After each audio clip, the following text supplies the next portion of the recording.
Hey everyone, it's Elizabeth, and today I want to show you a little bit more about the process of designing and building a Lego puzzle box. So as you can see here, these are some puzzles that I'm currently in the middle of making. So let's just start with this one. Okay, so first I'll show you the steps I've laid out so far. You need this key, so you have to push this out here, and then you can slide this out, and then over here you can slide this. The idea for this piece is if you have another key here, I don't know if this would work exactly, but that you can push it out sideways and slide it, so even though you're pushing in through this side, it's going to come out this way. And that just makes it a little more interesting and less predictable. So how this works is that on this side, I just remove a couple of pieces. So this piece is just sliding through this axle, and it's actually a bit sticky in terms of the resistance. So I would definitely go back in here and probably replace one of these 1x2 bricks with the axle hole for a 1x2 brick with a Technic hole, so that it's not catching on it. But anyways, so if I take this whole thing out, you can see this is the whole sliding contraption. And so how I designed it like this, I knew that I wanted to have this feature where it slides in like this. And so I knew that there had to be something blocking it. So then I created this groove right here, because when you have something in here, you can't pull or push it. So that's what this 1x2 tile does.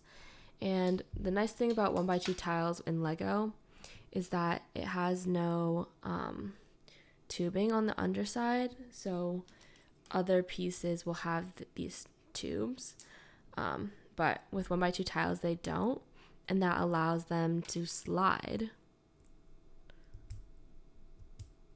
like so. So that's pretty nice. So there you go for that piece. And then the other thing that I had to think about when making this was that I didn't want you to be able to pull this piece out all the way. One of my pet peeves with a lot of puzzle boxes, and specifically Lego puzzle boxes, is when you have to take a million things apart. So when I do or make puzzle boxes, I love to keep it all contained so none of the pieces really come apart. So here, when it's here, we just push out the tile. You can see they're the tiles for sliding, because if it's on the studs, then it won't slide. So this will slide through here, and then this slides along this way, and I built out this piece so that it gets caught on this on this brick, so that it can't come out all the way like that, because if this brick wasn't here, it would just come all the way out. And same with if there wasn't this kind of edge. So after that, the next step is this piece right here.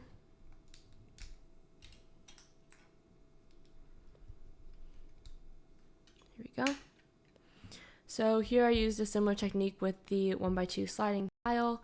The transparent bricks, 1x2 bricks, also have no tubing underneath, so these slide as well. And so here you just have a single stud and the rest are smooth so that it can slide. So this piece just goes back and forth like this. And so once this piece moves here, then this can slide here, because otherwise this is blocking it so it can't get out. So kind of when you're designing this, I kind of start with something that I know I want to be a feature in the design. And then from there, you just see, oh, what's like the natural next step and where can I add. So I came up with this first and then I added this piece. And then the next one, it is something that I think I'll have to keep working on because it is pretty tough to get it to move as is. It's like a little, it doesn't want to move fully. But the idea is that this slope piece right here, when you push it like this, that it'll go like that, basically. So like, it would go like that. And then I just use this for a little bit of resistance, which might be the issue, honestly. But another thing that I don't like in puzzle boxes is when pieces can just fall out. So there's no resistance of like you having to force the piece to move or like figure out how to make the piece move. It'll just kind of move on its own, which for me kind of like takes the fun out of it. That is how everything works with this puzzle. Here's the second one I'm working on. So one difference, just to start off, is that this one I built on an 8x8 base plate and this one is a 6x6, so there's a lot less space to work with.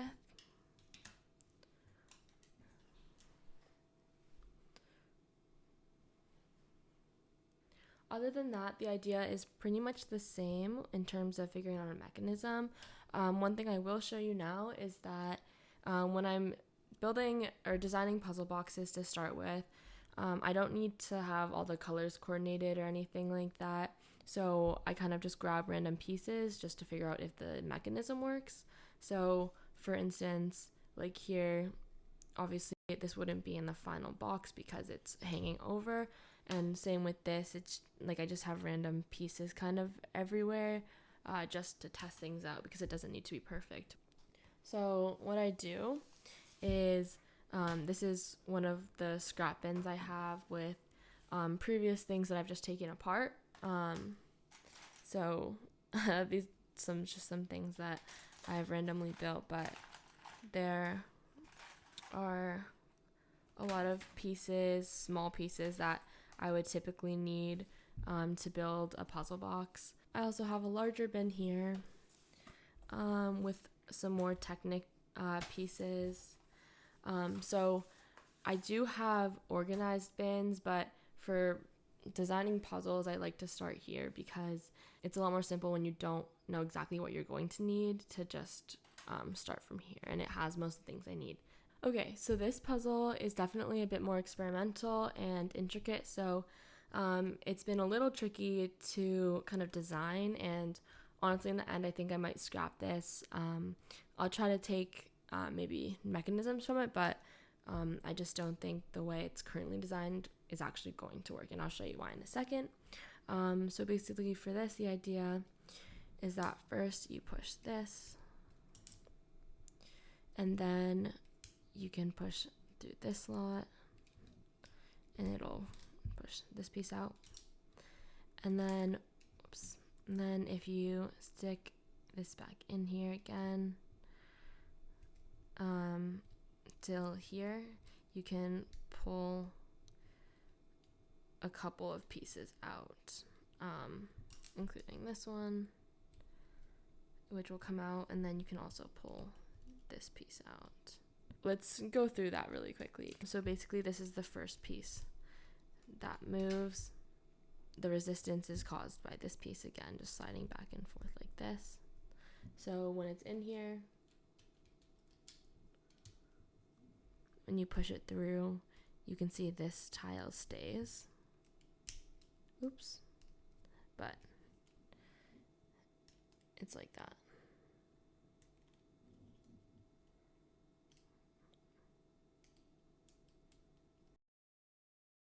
There's this notch right here. So when it's in its original spot, like this piece is blocking this track. And then when you push it, it then opens up that spot. So then from here, you can push it through. And then, so yeah, this can come back first of all, and not with this resistance anymore. It can just slide freely.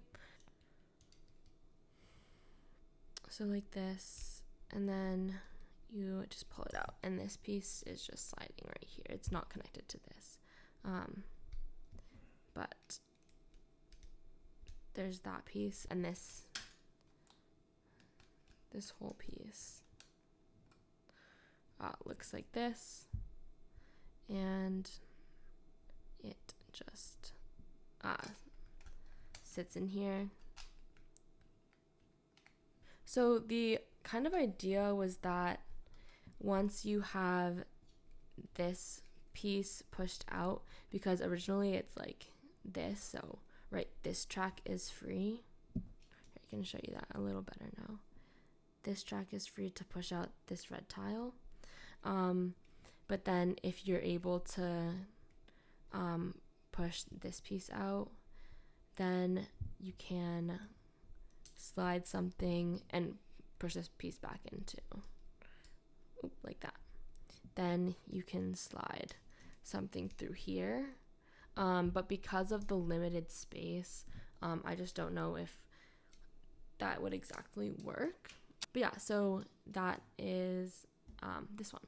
So the whole process is definitely very experimental. You kind of just have to try and see what works. Not everything will succeed, as you saw with this one. That's kind of how the design process goes. And then once you figure things out, you can start filling in the rest of the box and then build it up and up. So this is my design process. I hope this helps with any builds that you want to make. My biggest piece of advice is just to let your imagination take you wherever it goes.